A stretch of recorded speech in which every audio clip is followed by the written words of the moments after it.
Onaman, otasisiz o'stirishni xohlamadim. Qaytarib olib ketishdi. Endi bo'ldi qizim, mayli. O'zimizni ko'zimizda oldida bo'lgin. Bir haftadan keyin olamdan o'tib qoldi. Lola Mazar sentrida bosh oshpaz bo'lib ishlayman.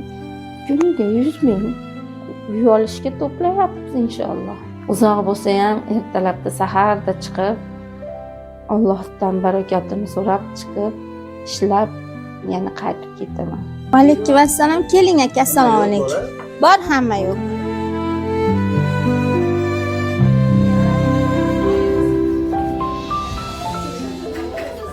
Mana 3 yildirki xo'jayinim o'tib qoldi, lekin bu 3 yil men uchun shunchalik yil bo'ldiki, matonat bilan farzandlarim uchun ham ota, ham ona bo'lib, ular uchun kasal bo'lsam ham, boshqa bo'lsam ham tur berishlikka, matonatli ona bo'lib, ularda hamma tomonlama ta'minotini, himoyasini, mehrni hamma yo'lda yetkazib berishlikka matonat topib o'zimda 3 yildan beri yashab kelyapman.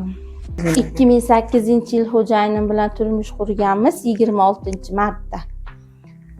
Turmush qurganimizdan keyin 2 yildan keyin onkologik kasal bo'lib, nogironlar aravachasiga o'tirib qoldi. Lekin men tashlab ketmadim. 2012-yil, 2011-yil o'g'il farzandli bo'ldik, 2009-yil qiz farzandli bo'ldik. 15 yil hayot qurdik xo'jayinim bilan. Chiroyli hayot kechirdik. Kasallik rivojlanib ketdi. 2023-yil 21-aprelda olamdan o'tdi. Shundan beri yolg'izman. Tashlab ketsangiz bo'lardi, masalan, ko'pchilik shunday qiladi. Nima majbur qildimi seni? Chunki bu dunyo emas, u dunyo jannat uchun men xo'jayinimni tashlab ketganim yo'q birinchi o'rinda. Ikkinchi o'rinda men matonatli bo'lib, farzandlarim oldida ham men o'zimni onaman, otasisiz o'stirishni xohlamadim birinchi o'rinda farzandlarimni. Men onaman, hamma yo'lda o'ylashim kerak. Tashlab ketmasdan juda chiroyli yashadim, Allohga shukr, alhamdulillah.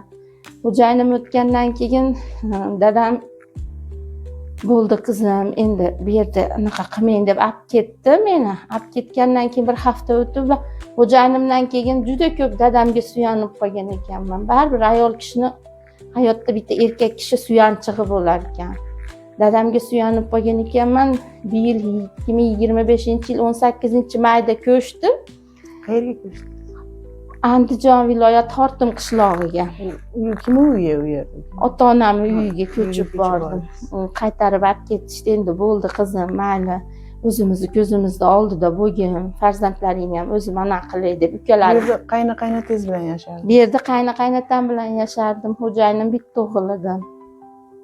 Ko'chib borganimdan keyin dadam meni borishimni kutib turgan ekanda, bir haftadan keyin olamdan o'tib qoldi.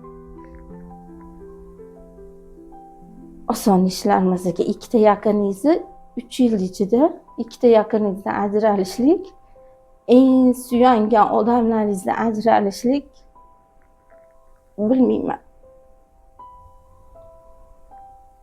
Onangiz bormi? Onam bor, Allohga shukr, alhamdulillah. Ukalarim yaxshi, Allohga shukr. Farzandlarim mana chiroyli qilib tarbiyalab, mana katta qizim 10-sinf, o'g'lim 9-sinf. O'qityapman ularni. Qo'lida hunari bor. Allohga shukr, kam emasmiz.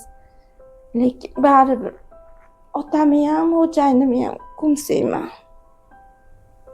Qaynoqaynotangiz chaqirishdimi sizni hozir? Qanday o'zlari qolishdimi ular? Yo'q, bitta kelib qolgan qizi bor edi. Ashuna qizini bolalari bilan o'zi uyda bo'lib berish bo'ladi. Qizini bolalari bilan yashashar. Mayli, ular ham yashashsin. Hech kimga anaqa qilmayman.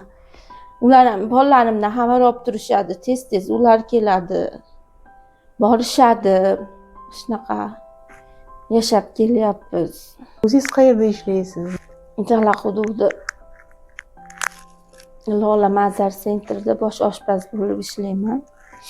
Hamma ovqatlarni chiroyli qilib pishirib, elimizga chiroyli xizmat qilib kelyapman. Mana 1,5 yildan beri ekan. Qancha topasiz bu yerda? Kuniga 100 ming. 100 ming. Yetadimi? Alloh barakasini bersin. Yetyapti, Allohga shukr. Kimdan oldin, kimdan keyin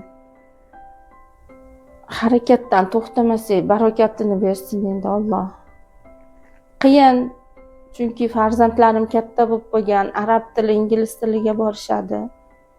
Ularga yetkazib berishga harakat qilaman. Qizim arab tilini Xudo xolasa mana 3 yildan beri o'zimizni Jala hududidagi o'quv markazida o'qib kelmoqda. Ozgina qoldi. Arab tilidan sertifikatini oladi, ingliz tilidan ham harakat qilyapti. O'g'lim, dadam rahmatli qassob edi. Xudo xolasa mana mashq qassobchilik kasbining orqasidan ketyapti. Qassobchilik qilib tog'alari bilan yuribdi. Endi onam bor, ukalarim bor. Oz-moz yordam berib turishadi. Qizingiz o'qitasizmi? Inshaalloh o'qitaman. Qizimning niyati Saudiyaga borib o'qishni, lekin men aytyapman, qizim qo'ying, shu yerda chiroyli o'qituvchi bo'ling deyapman. Hozir endi Xudo xolasa uy olishga to'playapmiz inshaalloh. Uy olamiz Xudo xolasa. Sekin-sekin endi qizimni berib olsam, o'g'lim katta bo'lguncha bitta vatanli bo'lamiz-da, Xudo xolasa. Qiz bolani aybi yo'q, katta eshikdan bo'lsa ham chiqarib yuboramiz. To'plashga ham imkoniyatim bo'lmayapti, chunki o'qishiga sarflab bilimga pul tikyapman hozir men, Xudo xolasa. Shuni orqasidan bo'ladi, Xudo xolasa deb. Hozir prezidentimiz ham aytayapti, bilimga pul tikinglar, sep qilmanglar, latta to'plamanglar ayollar, o'qitinglar qizlaringlarni ham, bolalaringlarni ham deyapti-yu. Shuning uchun ko'proq bilimga hashlayapman. Armonim birinchi o'rinda xo'jayinim bilan, otam bilan umraga boramiz deb niyat qiluvdik. Ikkosi bilan ham yeta olmadim armonim. Orzuyim farzandlarim chiroyli yashashsin, shu ishimni yaxshi ko'raman. Hamma hurmat qiladi, o'zimni o'rnim bor. Shaharga ko'chib ketsam ham qatnab ishlayapman. Chunki bu yerda o'zimni o'rnim bor. Daraxt bir yerda ko'karadi, chiroyli bo'lib unib o'sadi. Yerdan bu yerga ko'chiraversangiz bo'lmaydi. Bu yerda hamma hurmat qiladi, Allohga shukr. Yordam berishadimi? Berishadi yordam, Allohga shukr. Shuning uchun bu yerdan keta olmayapman. Uzoq bo'lsa ham ertalabda saharda chiqib, Allohdan barakatini so'rab chiqib, ishlab, yana qaytib ketaman. 10 yildan keyin hayotingizni qanaqa tasavvur qilasiz? 10 yildan keyin hayotim nevaralar atrofida tasavvur qilaman. Turmush qurishni o'ylaysizmi? O'ylayman, endi bilmadim. Farzandlaringiz katta bo'lib qolsa qiyin masala ekan. So'rashadimi sizni? Ha, ikkinchi hayotga so'rashadi, lekin men unamadim. Ikkinchi hayot emas. Qachondir kelib kimnidir oilasini buzib hech kim baxtga erisha olmaydi. Qachon kelib onasi yo ayoli chachimi yo'lib ketarkin deb vahimada yashashni xohlamayman. Lekin farzandlarim aytayapti, ona o'zingiz uchun yashang, hayot quring. Mana shuncha chiroyli yashadingiz, dadamga chiroyli qaradingiz. O'zingizni ham hayotingiz bo'lsin. Biz ham shu insonni hurmat qilamiz, hayot qiling deyishyapti farzandlarim.